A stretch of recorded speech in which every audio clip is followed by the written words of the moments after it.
আমি দেখলাম আজকে ফেসবুকের কমেন্টে কয়েকটা মুসলিম যুবক, কয়েকটা যুবতী, তারা বলছে তোমাকে কে ইসলামের ঠিকে দিয়েছে। ওই হারামের আওলাদ দিকে বলতে চাই, আল্লাহ যাদিকে ইলম দিয়েছে, আল্লাহর রাসূল বলেছেন, আল্লাহ তাআলা কোরআনে বলেছেন আতিউল্লাহ ওয়া আতিউর রাসূল ওয়া উলিল আমর ফাইন তানাজাতুম ফি শাইইন ফারুদ্দুহু ইলাল্লাহ। আল্লাহর রাসূলের পরে তোমরা তাদের কাছ থেকে দিন নেবে, আল্লাহ যাদেরকে ইলম দান করবে, কোরআন হাদিসের জ্ঞান যাদের কাছে থাকবে। তুমি মানবে মানো, না মানবে না মানো, তুমি তোমার জবাব দিবে। কলকাতায় পার্ক সার্কাসে, নিউ মার্কেটে, কলকাতায় পার্ক স্ট্রিটে, নিউ টাউনে হাজার হাজার মুসলিম যুবক যুবতী তারা উপেক্ষা করে কোরআন হাদিসকে, রসুলকে উপেক্ষা করে তারা পালন করতে গেছে মেরি ক্রিসমাস। জানেন মেরি ক্রিসমাসটা কেন? হযরতে ঈসা নবীর জন্মদিন শুধু নয়, তাদের আকীদা খ্রিস্টানদের এই দিনে আল্লাহ বাচ্চা জন্ম দিয়েছে। জোরে বলুন নাউজুবিল্লাহ। ঈসা নবীর বাপ তারা আল্লাহকে দাঁড় করিয়েছে যে আল্লাহ, এটা আল্লাহর বেটা ঈসাকে বলেছে, যার কারণে তারা আহলে কিতাব থেকে বেরিয়ে গেছে। ঈসা মাসীহর প্রতি আমাদের বিশ্বাস এবং শ্রদ্ধা আছে। আল্লাহর যতগুলো নবী পয়গম্বর আল্লাহ পাঠিয়েছেন, কোন খ্রিস্টান, কোন ইহুদি মুহাম্মদ সাল্লাল্লাহু আলাইহি সাল্লামকে গালি দিলেও আমরা ঈসা নবীকে, মুসা নবীকে, কোন পয়গম্বরকে আমরা মুসলমান গালি দিতে পারি না, গালি দেওয়া যাবে না। আমরা বিশ্বাস রাখি প্রত্যেকটা নবী আল্লাহর পয়গম্বর। খালি এতটুকুর কারণে এই খ্রিস্টানরা তাদের গির্জায় দুটো মূর্তি রেখেছে। কটা বললাম?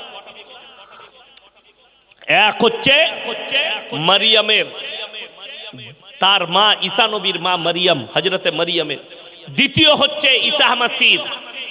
এই দুটো মূর্তির সামনে তারা উপাসনা করে। কি হিসাবে? এই হিসাবে যে ঈসা হচ্ছে আল্লাহর বেটা আর মারিয়াম হচ্ছে আল্লাহর সঙ্গে সম্পর্ক। জোরে বলুন নাউজুবিল্লাহ। এইটার কারণে আল্লাহ কি করবেন?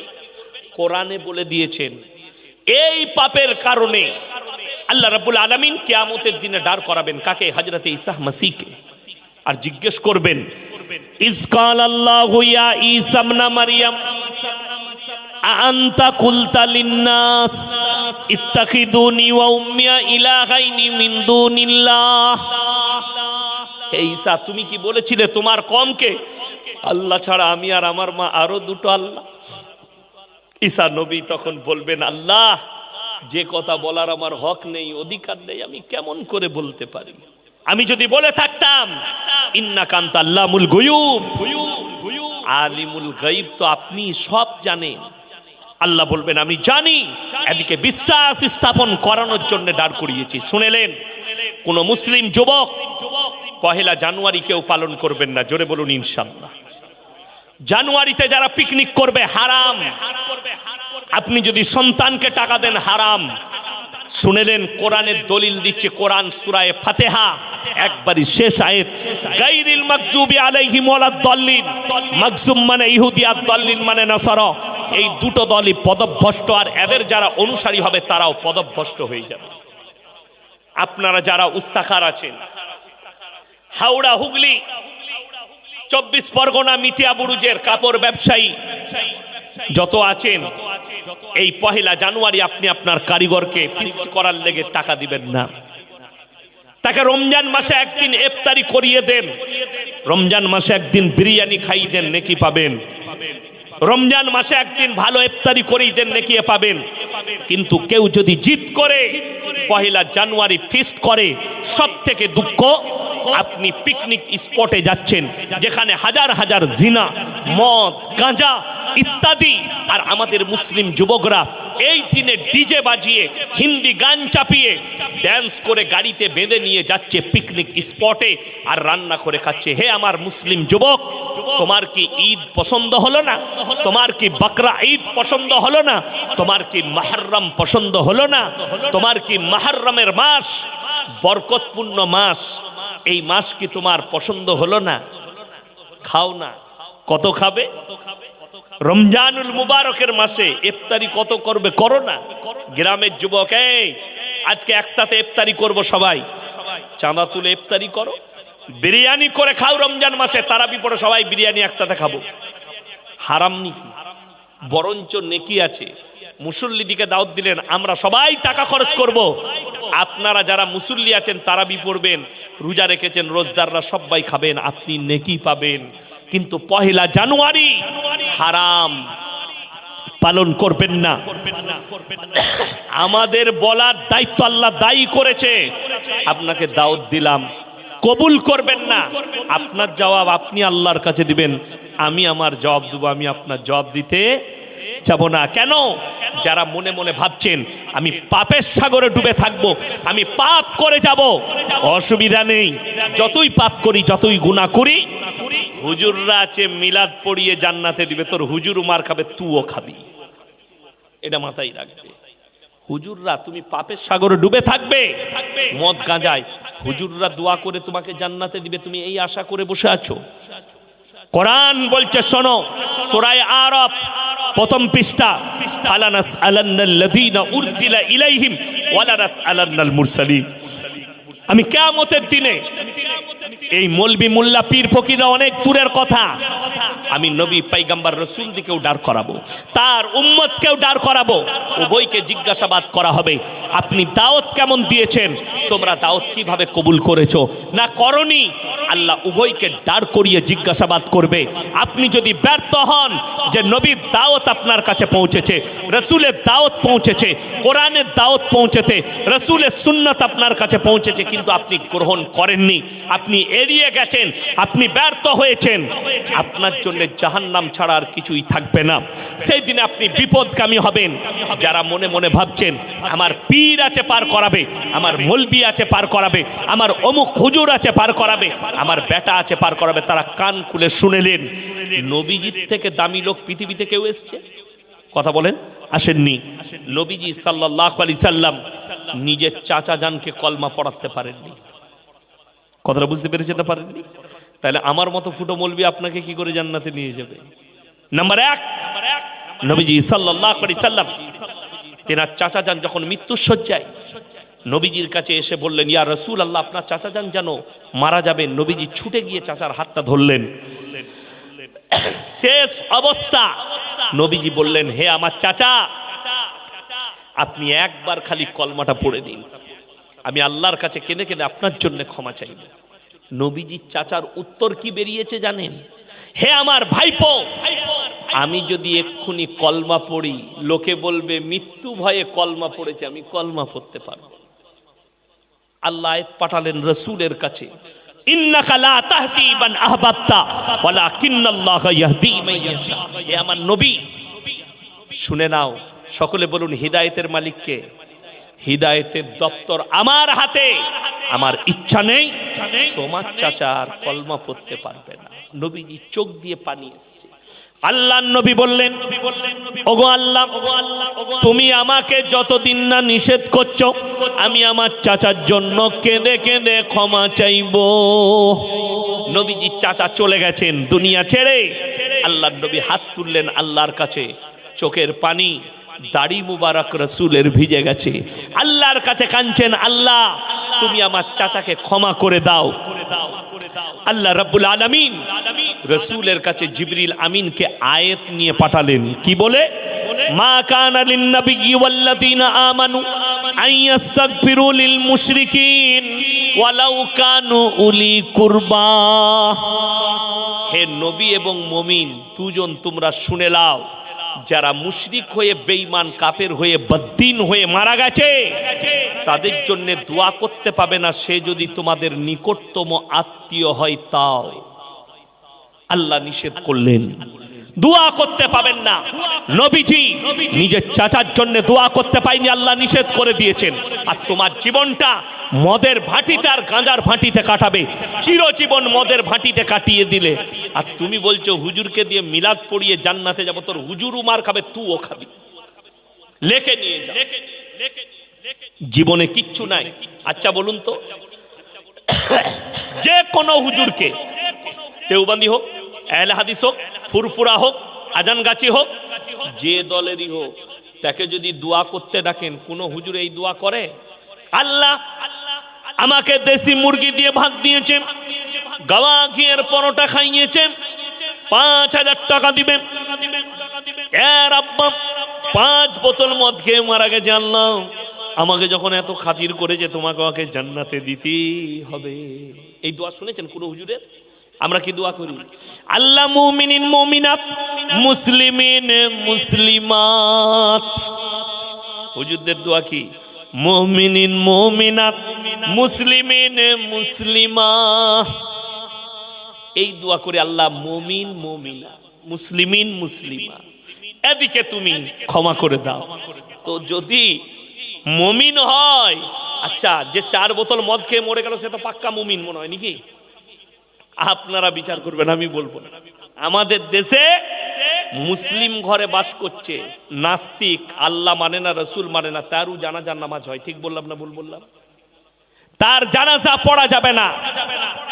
যদি জানা যায় এই লোকটা প্রকাশ্যে নাস্তিক, যদি জানা যায় এই লোকটা প্রকাশ্যে বেঈমান, আল্লাহ মানে না, রসুল মানে না, কোরআন মানে না, সে যদি মারা যায়, তার জানাজার নামাজ পড়া জায়েজ নাই। কেউ যদি জেনে শুনে পড়ায়, সেই মৌলবি কিয়ামতের দিনে কঠিন পাকড়াও হবে, যেহেতু সে পেটের জন্য পড়িয়েছে, আর তার পেটে সে খাবার নয়, সেই মৌলবি আগুন ভরছে।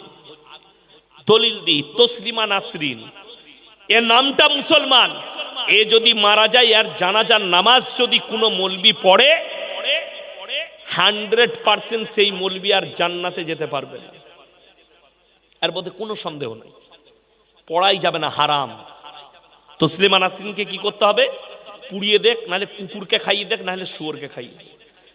কলকাতার আর একটা হারামের আওলাদ আছে, নাজিয়া ইলাহি খান, নিজেকে মুসলিম বলছে কিন্তু এই মুসলিম নয়।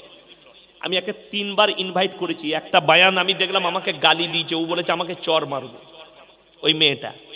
আমি বলেছি তোর বাপের 14 পুরুষের হিম্মত নাই, আমার গলায় কোনো পাটির পাট্টা লাগানো নাই। আর আমি জানি কুত্তা 2টো কন্ডিশনে চিল্লায়, এক যখন তার পেছনে মালিক দাঁড়িয়ে থাকে তখন, আর তা না হলে পাগল হয়ে গেল। হয়তো ও পাগল হয়ে গেছে বলে এরকম চিল্লাচ্ছে। 24 ঘন্টা নামাজ, দুড়ি, টুপি, দাড়ি, ইসলাম, রসুল এই নিয়ে গালিগালাজ করছে, আর নিজেকে মুসলিম বলছে। এ যদি মরে যায়, এর জানাজার নামাজ যে মৌলবি পড়াবে, কিয়ামতের দিনে আল্লাহর কসম থেকে আল্লাহ এমন জায়গায় দাঁড় করাবে। আল্লাহ কোরআনে বলেছেন, ইন্নাল্লাযীনা ইয়াকতুমুনা মা আনজালাল্লাহু মিনাল কিতাব ওয়া ইয়াশতারুনা বিহি সামানান কালীলা। যারা নিজেদের পেটের দায়ে যে মৌলবীরা আমার হককে লুকিয়ে দেয়, তারা তাদের পেটে আগুন ছাড়া আর কিছু ভরে না। আমি কিয়ামতের দিনে কঠিন আযাবে মুবতালা করে দেব সেই মৌলবী। তারা এই দলে পড়বে, এই হারামখোরের জানাজার নামাজ পড়া যাবে না। তবে আপনাদেরকে বলে দিই, চিন্তা করবেন না। অনেকজন মনে মনে ভাবছে পৃথিবীর যা পরিস্থিতি, মুসলমান থাকবে না, ইসলাম শেষ হয়ে যাবে, কোরআন শেষ হয়ে যাবে, তোমার ঈমানটা কমজোর। রাসূলের হাদিস আছে, কিয়ামতের পূর্বে গোটা পৃথিবীতে ইসলাম প্রতিষ্ঠিত হয়ে যাবে। জোরে একবার বলুন না সুবহানাল্লাহ। তার একটা মারাত্মক দলিল বলে দিই, দলিলটা আমাদের লয়, ভারতের মিডিয়ার দলিল। নূপুর শর্মা রসুলকে গালি দিয়েছে না দেয়নি? দিয়েছে। তসলিমা নাসরিন 24 ঘন্টা গাল দিচ্ছে। সেই দিনে দেখলাম আর একটা কুত্তা ভুকেছে বোম্বেতে। তারপরে দেখলাম উত্তরপ্রদেশে না দিল্লিতে জাতি নরসিংহা বলে একটা হারামের আওলাদ আছে, সেও গালি দিচ্ছে। আচ্ছা, এই গালি দেওয়াতে ইসলামের কোনো ক্ষতি হয়েছে কেউ দেখাতে পারবেন? কোন মৌলবি দেখাতে পারবে? আর আমি আপনাকে বলে দিচ্ছি, আল্লাহর কসম করে বলছি, ওরা না যা গালি দিয়েছে তার লক্ষ লক্ষ গুণ বেশি লাভ হয়েছে। জোরে একবার বলবেন না সুবহানাল্লাহ। দলিলটা বলে দিই, প্রুফটা কি? 6 মাস না 7 মাস আগে আমাদের দেশে একটা সুন্দর বাবা বেরিয়েছে, ধীরেন্দর শাস্ত্রী বাগেশ্বর ধাম বাবা, সুন্দর দেখতে। কিছুদিন আগে বেরিয়েছিল যাত্রায়, অমুসলিম হিন্দু ভাইদিকে নিয়ে कटोगे तो बटोगे। এই बाबा बोलছে मुसलमान के दुकान से कोई सामान मत खरीदो। ये बाबा पखंडी बाबा है। इसी बाबा ने मीडिया के सामने कहा मेरे बहन का शादी के टाइम किसी मेरे हिंदू भाई ने मेरे को पैसा नहीं दिया। एक मुसलमान दोस्त था, उन्होंने मेरे को 20,000 रुपया उधार दिया तो मैंने अपने बहन का निकाह कराया। इससे बड़ा पखंडी बाबा और कोई हो सकता? लेकिन ये कह रहा है कि मुसलमान के दुकान से सामान मत खरीदो। सुन लीजिए, এই বাবা কি একজন দেখেছে? অ্যাঙ্কারটার নাম হচ্ছে সুধীর চৌধুরী, আজ তকের অ্যাঙ্কার। এরকম আমার মতো চেয়ারে বাবা বসেছে, অ্যাঙ্কার বসে। बाबा आपको हम एक आंकड़ा बताएंगे। कौन से आंकड़ा? बोले आंकड़ा सुन लीजिए हिंदुस्तान का। हिंदुस्ताने 2015 থেকে 2020 ক বছর হলো? 5 বছর। এই 5 বছরের ভেতরে অন্যান্য ধর্ম থেকে 13 লাখ লোক ইসলাম কবুল করেছে। জোরে একবার বলুন নারায়ে তাকবীর, নারায়ে তাকবীর। গোশ খান না আপনারা? যোগী মানা করেছে বলে ভয় খেয়ে গেছেন, গরুর গোশ খান না? গলার আওয়াজ কই? নারায়ে তাকবীর। কলকাতাও পৌঁছালো না, দিল্লি অনেক দূরের কথা। এই আওয়াজ যদি শুনতে চান তকবীরে তো মুর্শিদাবাদে যেতে হবে, তবে বুঝতে পারবে। যাই হোক, 13 লাখ লোক 5 বছরে ইসলাম কবুল করেছে। আর এই 5 বছরের ভেতরে অন্যান্য ধর্ম থেকে মাত্র 30,000 লোক সনাতন ধর্ম কবুল করেছে। জিতকার बाबा फरकता कतटा बाबा बोलचे इसका अंतर आसमान और जमीन का है। और इसीलिए है कि किसी मुसलमान मौलवियों ने श्री राम जी को हम गाली नहीं देते हैं, तुम हमारे रसूल को गाली देते हो, लेकिन हम तुम्हारे श्री राम जी को हम गाली नहीं दे सकते, श्री किशन जी को गाली नहीं दे सकते। बड़ी दुख की बात है, मैं चैलेंज दिया पूरे हिंदुस्तान के जितने मीडिया वाले हो, जो लोग बिके हुए हो और जो बिका हुआ नहीं है, सब सुन लो कान खुलकर। पूरे हिंदुस्तान में एक प्रूफ दिखा दो कि किसी मुसलमान बस्ती ने, किसी मुसलमान बाजार में, किसी मुसलमान भाई लोगों ने किसी हिंदू भाई को पकड़कर नारा तकबीर अल्लाह अकबर कहने के लिए मजबूर किया और उसको मर्डर किया। मैं मॉब लिंचिंग इस हिंदुस्तान में 5 साल के अंदर 500 से भी ज्यादा हुआ है। मुसलमान को पकड़ा गया और बोला कि जय श्री राम बोल, बोलने पर भी मर्डर किया गया। एक चाचा का दाढ़ी पकड़कर उससे थप्पड़ मारा गया। अरे तुम लोग एक साथ शिकार करते हो, समझ लेना ग्रुप में शिकार सुअर करता है, একেলা শিকার আছে না নাই? আছে।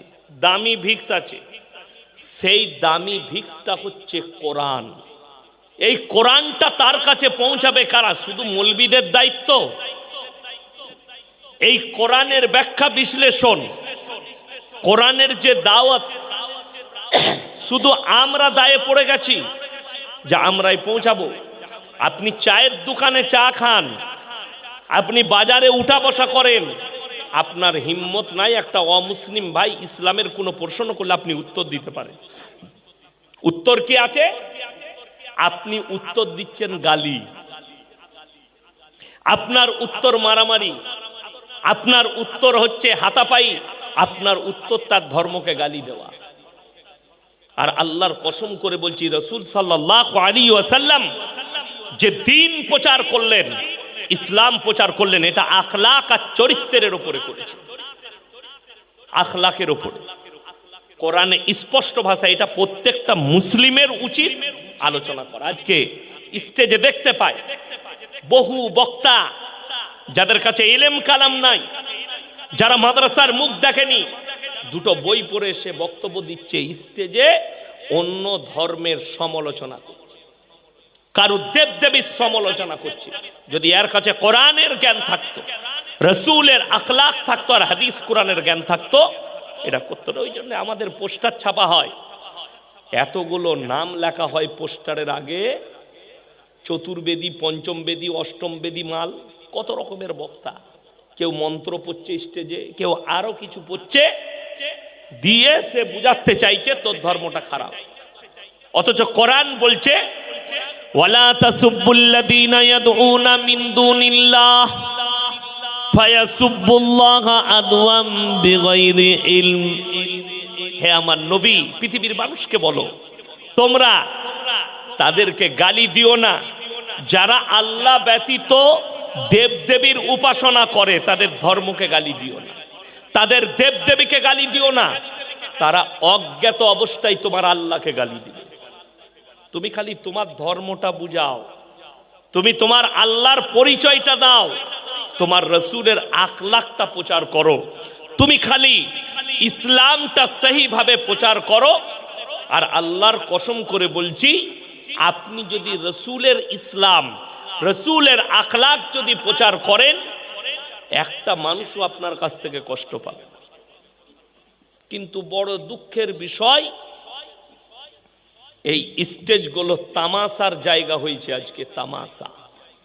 তাকিয়ে দেখুন, মোবাইল আর ইউটিউব খুলে গালি গোলজে ভরা, হাসি মজাকে ভরা, সুর দিয়ে ভরা, যাতে কোনো উম্মতের উপকারী নেই।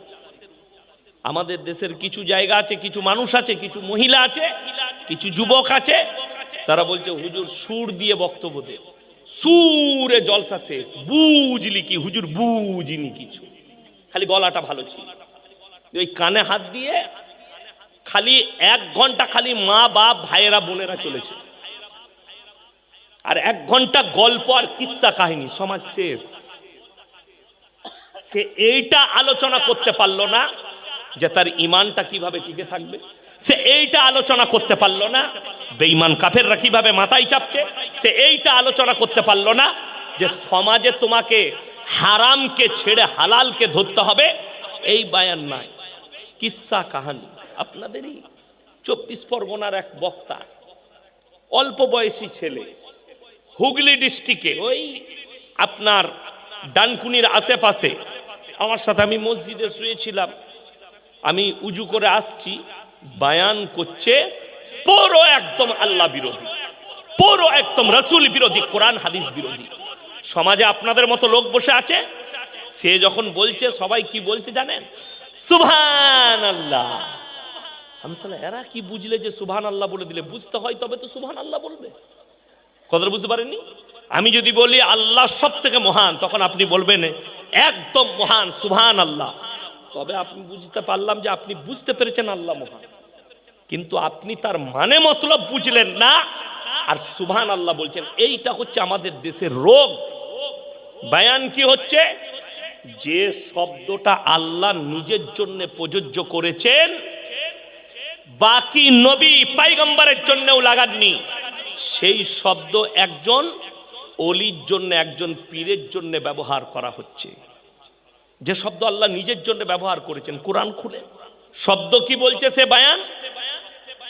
বাবাজিরা, মায়েরা, বোনেরা, বড় পীর আব্দুল কাদের জিলানী রহমাতুল্লাহ আলাইহি, তারা 3 কিলোমিটার টানছে, তাহলে মহব্বত কত হতে পারে বড় পীরের সঙ্গে। অনেকজন আমাকে মনে করে এটা পীর বিরোধী মৌলবি। যে মৌলবিরা আমাকে চিনে তারা জানে আমি পীরের বেটা, পীর বিরোধী লয়। আমার ভাই, দুঃখটা এক জায়গায়, এই 3 কিলোমিটার টেনে বলছে বড় পীর আব্দুল কাদের জিলানী এত উঁচু মানুষ ছিলেন, তিনার মর্তবা আল্লাহ এত দিয়েছিলেন, গোটা যত সমুদ্র আছে সমস্ত সমুদ্রের পানিগুলো যদি কালি করে দেওয়া হয় আমার বাবাজিরা, আর পৃথিবীর যত গাছ আছে সব যদি কলম করে দেওয়া হয়, আর বড় পীরের তারিফ, বড় পীরের প্রশংসা যদি পৃথিবীর মানুষ লিখতে শুরু করে বাপ, কিয়ামতের সকাল পর্যন্ত লেখে শেষ করতে পারবে না। তখন সবাই বলছে সুবহানাল্লাহ, সালা বড় পীর এরকম লোক ছিল। আমি স্টেজে গিয়ে বসলাম, তুমি পালিও না, কোথায় পড়াশোনা করেছো? হুজুর মাছাই কিছুদিন পড়ে এলাম। আমি না, তাহলে দোষ তোর নাই, দোষ এদের, যে দাওয়াত দিয়েছে তা। চলো উঠো, হাঁটো এখান থেকে। তাকে আমি জিজ্ঞেস করলাম, হে মুসলমান, যে শব্দ নবীজির জন্য আল্লাহ ব্যবহার করেননি, একটা মৌলবি আপনাদের এখানে কোন বাপের বেটা 24 পরগনার মৌলবি যদি বার করতে পারে যে আল্লাহ রাব্বুল আলামিন হাদিসের মধ্যে এবং কোরআনে রসুলের জন্য এই ভাষা ব্যবহার করেছেন, রসুলের জন্য প্রযোজ্য, আমি আর জীবনে বক্তব্য দেবো না, খালি এসে প্রমাণ করিয়ে দিবে কোরআন থেকে এটা রসুলের জন্য পড়েছে। আর আমি আপনাকে প্রমাণ দিচ্ছি, গোটা কোরআনের মধ্যে সূরা কাহাফ, কোন সূরা বললাম?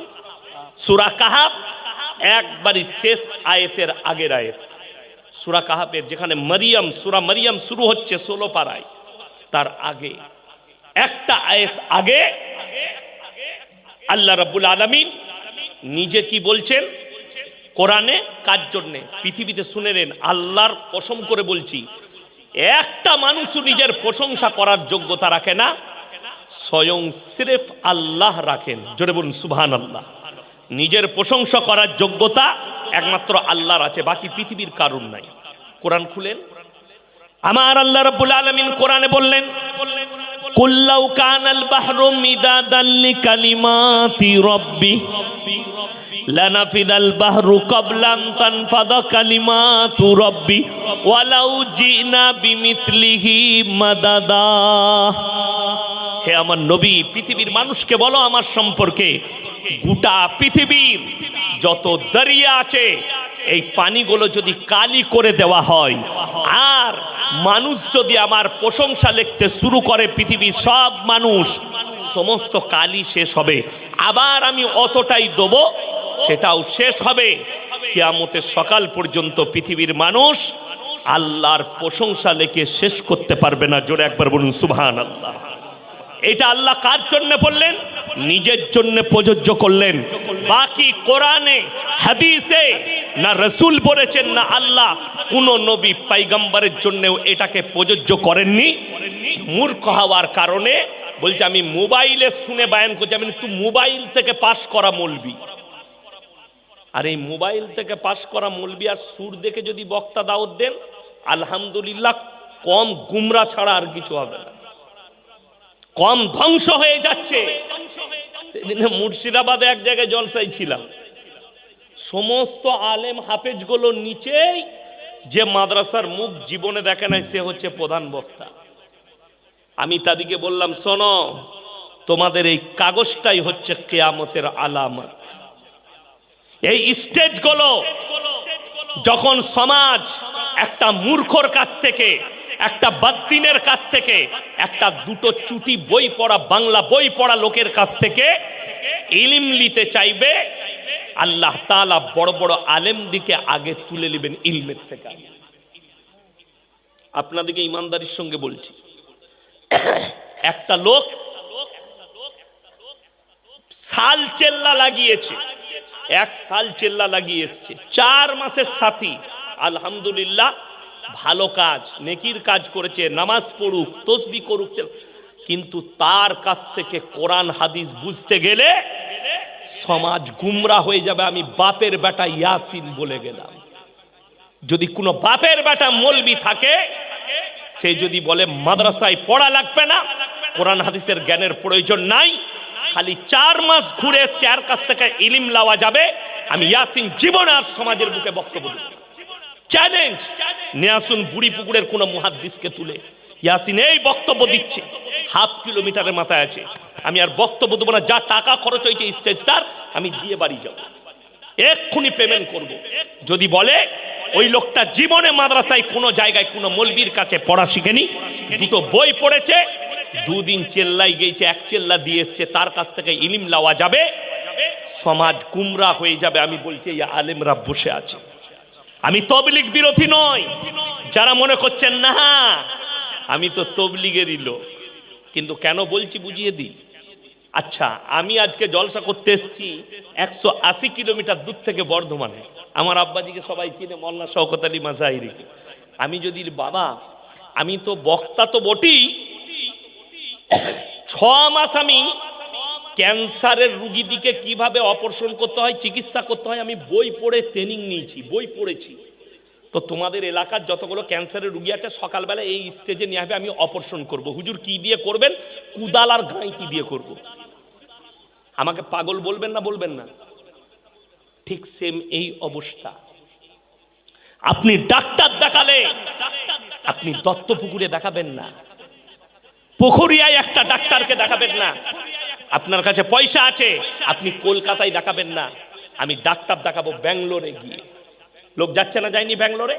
কেন যাচ্ছে? আপনি বলছেন ব্যাঙ্গালোরের ডাক্তার ভালো, চিকিৎসা ভালো। নিচে করে যদি কেউ চেম্বারে লিখে দেয় রবিবার ব্যাঙ্গালোর থেকে অমুক ডাক্তার আসছে, সেখানে যদি গরু গিয়ে বসে থাকে তাই দেখাতে যাবে। ঠিক বললাম না ভুল বললাম? লাইন দিয়ে দিবে, স্যার আমার একটা নাম লিখে দেন তো, ওই ডাক্তারকে দেখাবো। ব্যাঙ্গালোরের ডাক্তার, মুম্বাইয়ের ডাক্তার। আপনি ডাক্তার খুঁজছেন ভালো, আর যার কাছ থেকে ইলিম নিবেন সে দুটো বই পড়ে ইলিম দিবে, আর আপনি তার কাছ থেকে ইলিম নিয়ে নিবেন। আজকে তো আমাদের সমাজটা ওই করে ধ্বংস হয়েছে। কেন? এরা যদি 2 টাকায় মৌলবি পায় তা 4 টাকায় যাবে না, 2 টাকায় পেলে 4 টাকায় যাবে না। ওই জন্য তো এখন আমাদের দেশের অবস্থা এত খারাপ, আপনার অবস্থা এত খারাপ, অবাক হয়ে যাবেন। মসজিদের মুয়াজ্জিন রাখবে, পয়সা দিয়ে রাখবে না। গ্রামের চাচা বয়স হয়ে গেছে, চাচা আর কাজ করতে পারছে না। চাচাকে বললে, চাচা গো তুমি তো নামাজ পড়ো, আর তো কাজে যেতে পারছো না, তোমার তো লোকও নাই, তুমি এক কাজ করো। কি বাপ? মসজিদে একটু ঝাড়ু ফাড়ু দিবে, 5 ওয়াক্ত আজানটা দিবে, আর পেটে ভাতে খাবে, তোমাকে বেতন দিতে পারবো না। চাচা দেখলে নাই মামার থেকে কানা মামা অনেক ভালো, তো এইটাই ভালো, খেতেও পাবো, বেতন নাই বা দিলে। সেই চাচার আজান শুনে ফেরেশতার গায়ে থাকে না।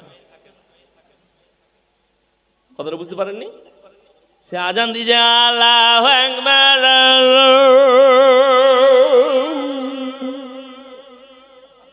যা বুঝে করবে।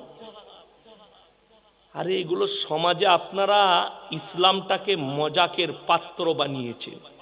কিন্তু আপনি যদি বুড়িপুকুর মাদ্রাসায় গিয়ে বলেন, মালতীপুরে গিয়ে বলেন, সাহেব যদি মোহতামিমকে বলেন আমাকে একটা ভালো হাফেজ দেন, মুয়াজ্জিন রাখবো, 10,000 বেতন দেবো, যেন গলা ভালো হয়, আজানটা সুন্দর হয়, শুদ্ধ হয়। সেই 10,000-এর মুয়াজ্জিনের আজান গ্রামের লোকের তর হয়ে যাবে, দিল শুনবে তর হয়ে। আল্লাহু আকবার, আল্লাহু আকবার। ভালো লাগলো না খারাপ? আচ্ছা এই আজানটা ভালো না আল্লাহু আকবার এটা ভালো? আপনি ভালো বুঝবেন, আপনারা শুদ্ধটা আলেমরা বুঝতে পেরেছে। ওই জন্যই তো আমার আব্বার জলসায় আছে 10 টাকার মাইক, 10 টাকার মৌলবি, 10 টাকার মিষ্টি, মিলাদ। জান্নাত কত লিবিলে আপনারা রেখে দিয়েছেন, জান্নাত ওইভাবে মিলাদে। বড় কষ্ট লাগে, দিনটাকে বোঝার চেষ্টা করুন। হাত তুলে বলুন তো, আজ থেকে সবাই আমরা দ্বীনি শিক্ষা অর্জন করবো। জোরে বলুন ইনশাআল্লাহ। আপনার সন্তানকে মক্তবে পাঠান, এলাকার মাদ্রাসায় পাঠান, দ্বীনি শিক্ষা অর্জন করুন। দিন না থাকার কারণে দিন কতটা অর্জন করতে হবে কোন মৌলবি বলতে পারবে না। আপনাকে মুহাদ্দিস হতে হবে, মুকাররির হতে হবে, মুফাসসির হতে হবে না। হাফেজ মৌলবি কারি মুফতি হওয়া লাগবে না। দিন অতটা হাসিল করতে হবে, অতটা হাসিল করা ফরজ।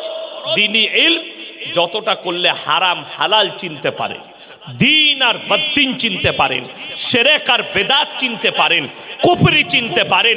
বেঈমান কাফের রাজ্যে জালটা আপনার উপরে ছুঁড়েছে, ওই ইলমের দ্বারা যেন আপনি দেখতে পান যে বেঈমান কাফের আমার উপরে জাল ছুটছে। এই জাল যদি আপনি দেখতে না পান, আপনার কাছে ইলম না থাকার কারণে। যেমন আপনাকে বলে দিই, আপনাদের 24 পরগনায় আমার বর্ধমান থেকে বালি আসে, আসে না কলকাতায় আসে। সব থেকে দামি বালি যে ঘাট, সেই ঘাটটা আমার বাড়ির পাশে, সিল্লার ঘাটের বালি। যারা গাড়ি চালায় তারা জানে, প্রত্যেক দিন 5 থেকে 6 হাজার গাড়ি লোড হয়, লরি। বহু মুসলিম ছেলে 24 পরগনার গাড়ি চালায়। আমার বর্তমানের ছেলেরা বালির লরি চালায়, বালি ব্যবসা করে, লরি করে বালি নিয়ে আসে কলকাতায়, 24 পরগনায় বালি লোড করে। যেমনি হাই রোডে, দিল্লি রোডে উঠলো, উঠি একটা হোটেলে দাঁড়িয়েছে, মুসলিমদের ছেলে, ড্রাইভার মুসলমান, খালাসি মুসলমান, 2 বন্ধু গাড়ি চালায়। হোটেলে ঢুকি, ভাই 1 বোতল মদ দে। মদ খাওয়া হয়ে গেল। এরপর হজরত বলছে মুরগির মাংস আর রুটি নিয়ে আয়। সে বেচারা মুরগির মাংস আর রুটি হোটেলের কর্মচারী এনেছে। তখন হারামখোর জিজ্ঞেস করছে মুরগিটা জবাই না কাটা। আমরা মার জুতো করে হারামখোরকে। আচ্ছা, যে লোকটা মদ খেলো তার এটা জিজ্ঞেস করে লাভ আছে? হ্যাঁ, কাটা না গুটা? কত দুঃখের বিষয় যে মদ খাচ্ছে, অথচ মুরগিটা খাবার সময় জিজ্ঞেস, ই জানে মুরগিটা জবাই খেতে হবে, বাকি মদটা খাওয়া ঠিক আছে। কেন এটা করলো? এটা ওর দোষ নেই, ওর মা বাবা, ওর পরিবারের দোষ। ওর মা বাবার দোষ। ছোটবেলায় যদি ওকে মক্তবে পাঠাতো, ওকে যদি দ্বীনি শিক্ষা দিত, ওর কাছে যদি দ্বীনি ইলমটা থাকতো, তো নিশ্চয়ই জানতো মদটাও স্পর্শ করা হারাম, কাটা মাংসটাও হারাম। চলুন, আপনার ধর্মকে কতটা রেসপেক্ট করে আপনি জানেন? আপনার বারাসাত থেকে একটা 34 নম্বর জাতীয় সড়ক বেরিয়েছে, যেটা ডালখোলা হয়ে আসাম যাচ্ছে, আছে না নাই? এই রোডটা হচ্ছে বকখালি ডালখোলা রোড। ম্যাপেতে উঠে বকখালি ডালখোলা রোড, 34 নম্বর জাতীয় সড়ক।